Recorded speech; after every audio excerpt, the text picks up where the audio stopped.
Hey, it's Aaron, the Metal Theologian. So today I'm going to be busting out, I actually never had this before, I'm going to be busting out the Coco Rico coconut soda. I found this actually in an Asian market here in town. Same place I got the Malta India I was drinking last time. Yeah, I've never seen or heard of this stuff before though. It seems kind of like a weird idea, but let's give it a shot, see if it's any good.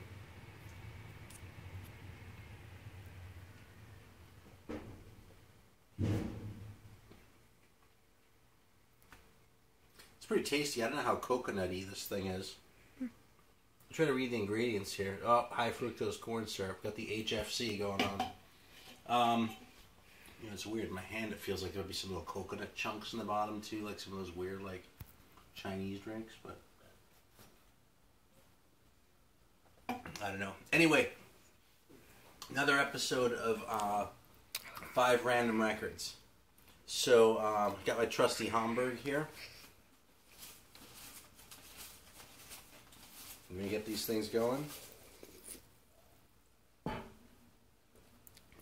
the first one we pull out is number 3.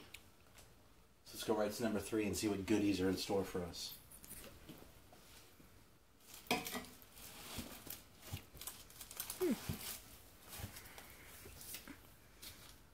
I showed the Demon Flight record another one. So I'm going to pull out a different one. Demon Flight's awesome though. Actually, maybe I'll put that on. Alright, this is the second record by Dwar. Actually, this is a better one for Needle Drop than Demon Flight.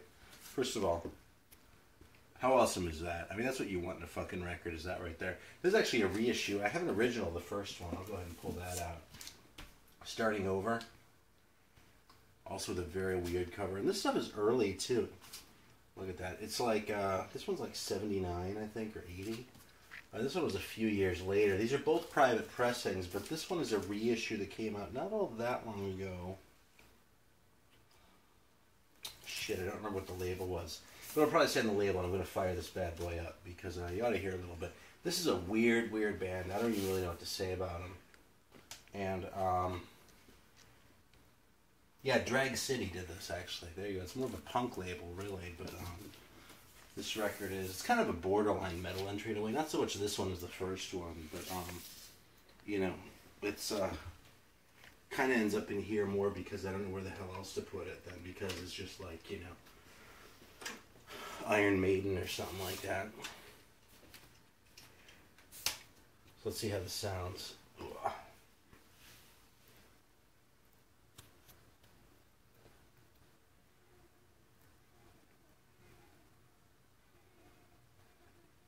So I was going to start with some weird-ass sound effects. I'll go ahead and put another one while Mr. Dwayne War, because that's his name. It's Dwar, from like Dwayne War. I don't know, man. Some weird guy. He's probably fucking crazy, really. But I value that in a record.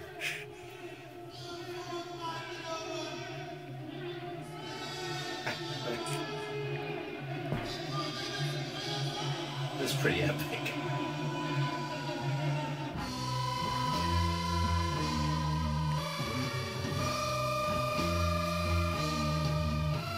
I'll just let it speak for itself, man. I don't know what to say about this fucking record.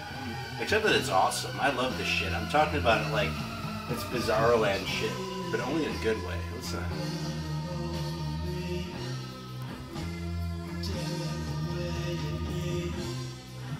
Alright, so number 6 for our second record.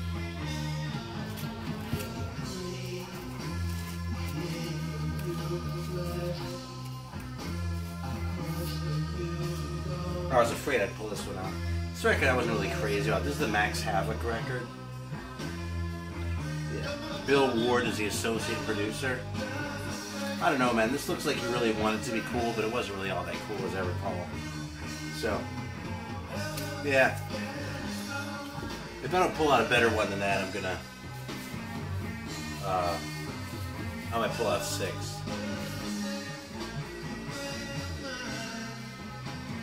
Alright, we got 2. Let's see what comes out of cute number 2 here.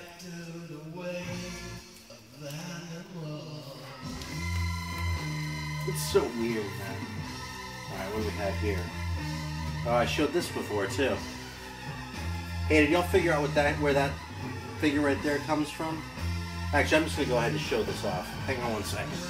Let me just keep an eye on it.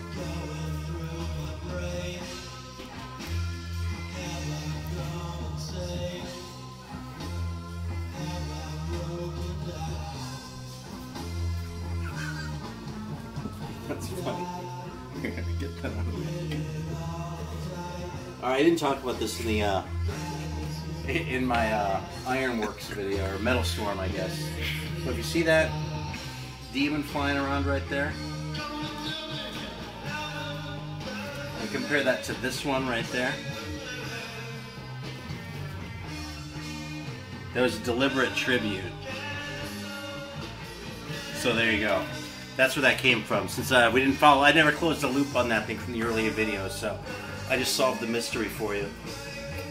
But let's pull out another one. Actually, I'll just use the same cube. What was that, 3? Shit. 2. Okay, thanks. So we'll pull another one out of cube 2 here.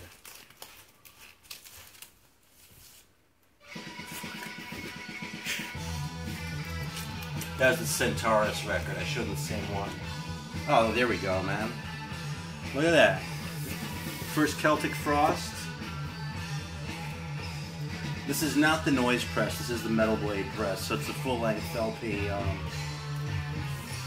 Look at that, though. It's in pretty nice shape, isn't it? I'm usually not really a stickler for condition, but I actually upgraded this one. Oh, what's that inside there? Oh, it's a record, right? Look at that, a Metal Blade order form. A poster! Oh my god, look at that. It's actually not the coolest poster of all time, but it's kind of cool to have in there. Anyway, I don't think Celtic Frost needs a needle drop. I mean, they do in your house, but you really ought to have this fucking record already, so. Show it again. All-time classic record, man. You can't argue with that shit. So let's see what we've got up for number 4. Are we at number 4? Yeah.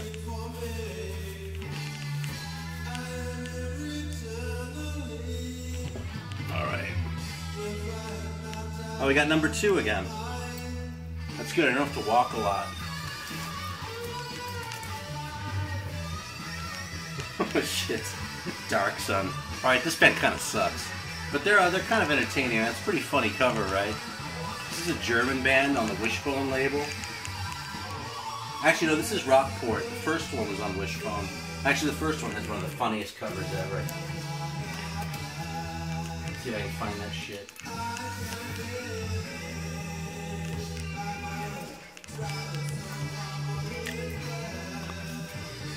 Yeah, there we go. Doesn't that scare the fucking shit out of you? Dude. First time I saw this record, I was at a record store with a friend of mine who found it for like 50 cents. And we just like stood there laughing our asses off for like 5 minutes. It was unbelievable. Anyway, they're really not that bad, but they're not very good either, so yeah, it's not a very strong recommendation. It's good for some laughs, but like, if you don't already have at least like 500 metal records, you really got no business buying Dark Sun records, so. Let's move on to number 5. How about get another 2? Oh, 1. Alright. So for the 5th record of the evening, let's check this out, see what we get here. I don't know if she gets the beginning or the end.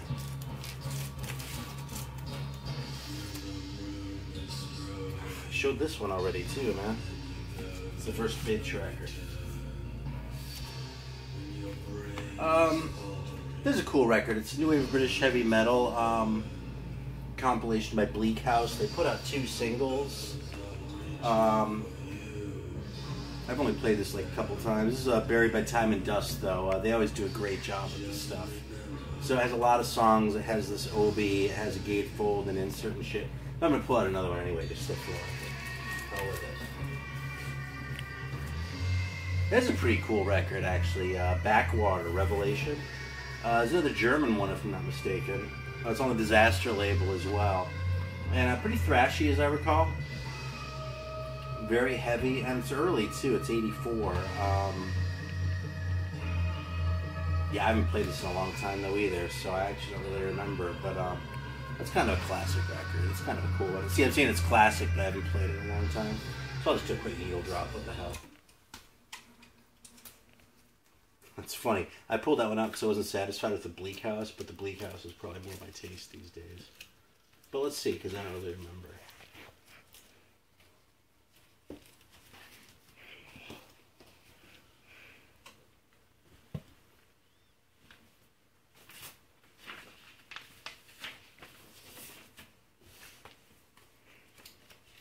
Alright, here's Backwater.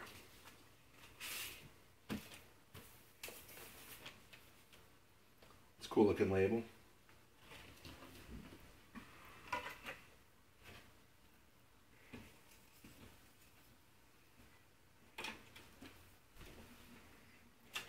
We'll see if it's any good. We'll find out together. Just like you're in my living room.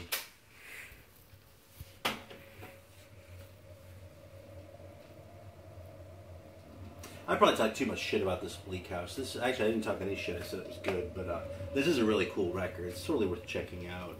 It's just, as that whole style goes, this isn't really one of the top tier bands in my estimation. They kind of have a little bit more of a prog thing going on, and they kind of tend to go in that direction, more in the metal direction. And I actually do like that stuff. I mean, I like shit like, you know, the Kraken band that put out that one single, or whose band did that song, Hall of Mirrors? Dawn Watcher, I think they were called. I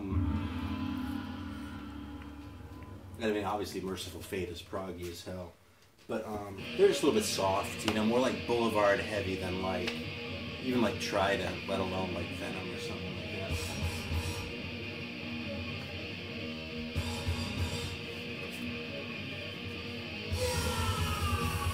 Yeah, this is Backwater. I think Scott's probably more happy with this one than he would be with Bleak House.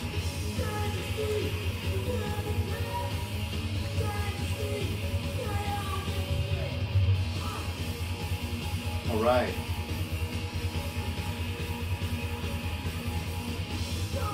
Yeah, well, I think you can take my word for it that not every song after this on the record is a ballad. So we go ahead and close it up. I'm just gonna grab one more sip of my soda here. Thanks always for watching. It's fun. Until next time. We killed it.